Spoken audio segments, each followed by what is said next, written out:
Hi guys.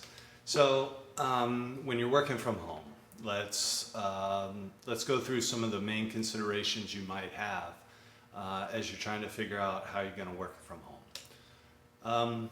Let's look at what we have at school. So we've got a space that is extremely well ventilated, number one.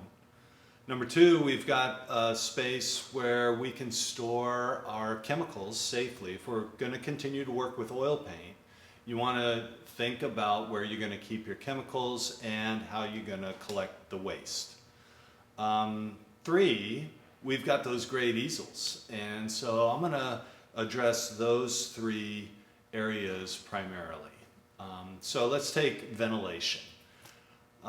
If you're working from home, probably working outside would be the simplest option if you have that ability to work outside.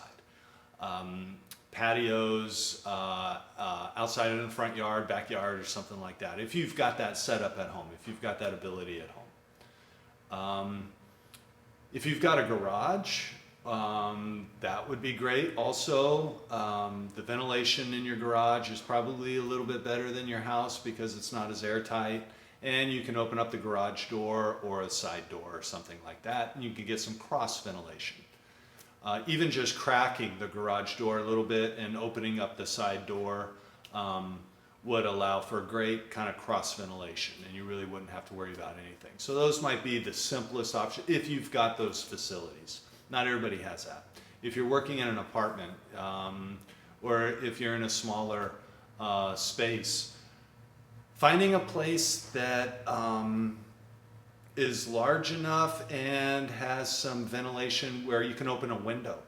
Maybe put a fan in front of the window. If you've got two windows kind of on adjacent walls, you can get some cross ventilation that way, cracking both windows open.